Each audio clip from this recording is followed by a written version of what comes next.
without tripping people off right off the bat. Yeah, and they're like, man, not going there. Yeah. Back to Fox News. Today's video is about finding a call to community when it wasn't something you were looking for, and it's also about the importance of nonviolence to the Christian witness. First off, I'd like to introduce you to my dad, who is going to be sharing his story today. And Dad, could you say briefly a bit about yourself, your background, and what you were up to before you encountered the Bruderhof? Sure. I was born and bred in the Baptist Church, Southern Baptist Church, and my dad was career Coast Guard, so we lived all over the countryside in my growing up years.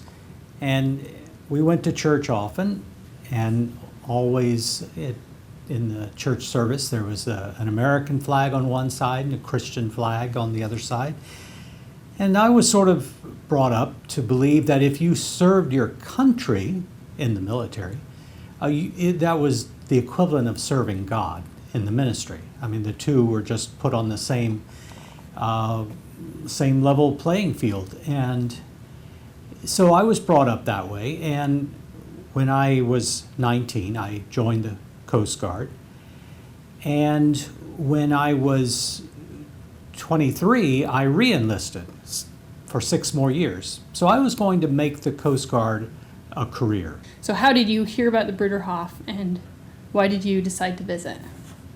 Yes, so I was in the Coast Guard stationed in Washington, D.C., and I went to church and at a Baptist church there in Arlington, Virginia, and one evening after church, us young people, we were all going to get together somewhere. We were just going to decide where we wanted to go and have a bite to eat and have a little fellowship.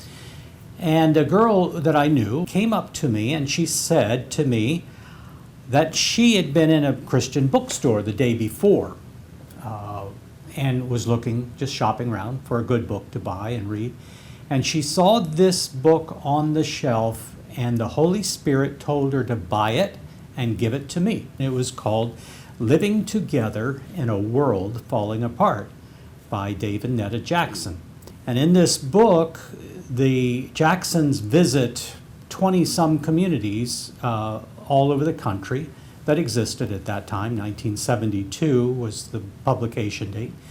And one of them that they wrote about was New Meadow Run, which is a Bruderhof community in southwestern Pennsylvania. And of all the communities written about in that book, that was the one that caught my eye. So that was a Sunday night. She gave me the book. On Wednesday, I had finished the book, and I wrote a letter to New Meadow Run. The addresses were there in the book. And I asked about possibly visiting. And so 48 hours later, by snail mail, both ways, I had an answer from New Meadow Run inviting me to come a couple of weeks later, which I did on Veterans Day weekend, 1978. And I know from you telling the story to me before, what convicted you upon visiting the Bruderhof was their approach to nonviolence and refusal to participate in military service.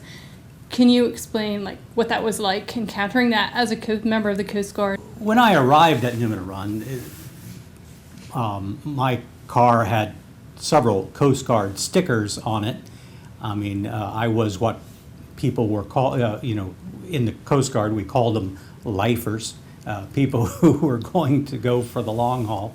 And so I was, gung-ho. I was feeling like this was what I wanted to do with my life.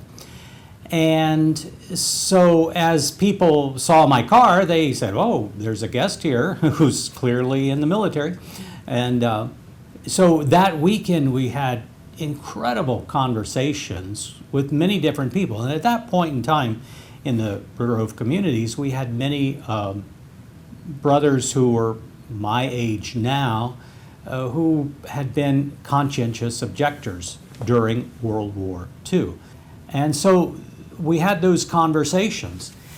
And I thought, well, I respect what they were telling me, but hey, the Coast Guard doesn't just sit around and play war games. We go out and rescue people and do cool things like that. It was when I came back from my first visit, came back home, and I was watching TV, and a documentary of the rise and fall of the Third Reich came on TV. And the first segment, the first 2 hours of that program, was about Germany from 1918, the end of World War I, to 1933, when Hitler came to power in Germany. And I realized, this was just exactly when the Bruderhof was getting started in Germany during the 1920s and 30s. And I had to, I thought, well, gee whiz, I can see why the Bruderhof would feel like you could not serve God with all your heart and serve in the military. And then I thought, well, wait a minute. If truth is truth with a capital T, then why would it change because we changed continents and decades? If it was truly true in 1933 in Germany, wouldn't it be still true in America in 1978? And I had to pause a minute there and think, well, maybe I need to think about this a bit more, this whole subject. So that's what I did for the next 6 weeks. I visited friends and pastors and talked with them about what is a Christian's role in modern society in terms of serving in the military. And got lots of interesting input and answers and thoughts and questions.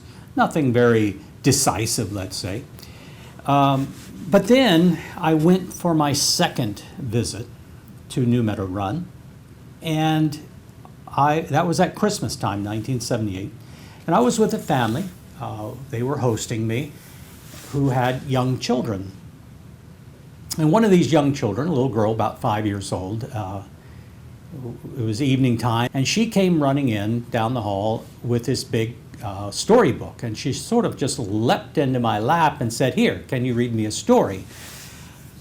And I said, "Oh, sure, love to." As I was reading this story to her, it kind of struck me that in a time of national crisis, people who are off the mainstream, like the Bruderhof,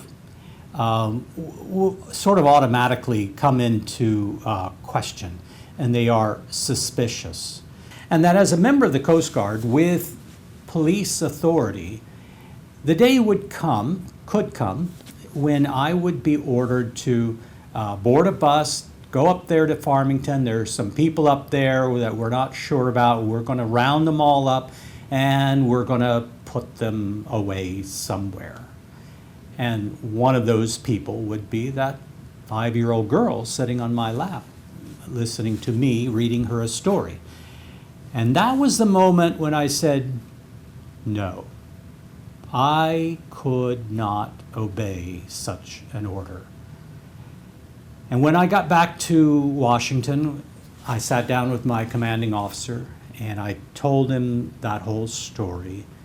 And he listened, and he said, I believe you are sincere, and I will do everything in my power to make it possible for you to be discharged as a conscientious objector.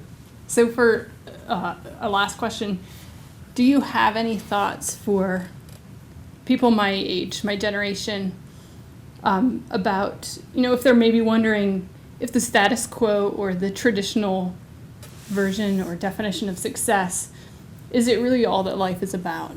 What would you say to someone who's thinking down those lines? Well, I would say probably what I feel is one of the most important things in life is don't run from surprises. you think you've got it all figured out. You think this is where you're going with your life, whether you're in college, or you're in the military, you're started your career. But then something pops up which is just totally out of left field as far as your personal experience goes, but it just might be God reaching down, tapping you on the shoulder and saying, hey, come on over here. This is where I need you. And so don't be afraid to let go of all the middle class bastions and bulwarks that support us and try something really new in your life. That's great. Thanks so much. Thanks for watching. You're welcome.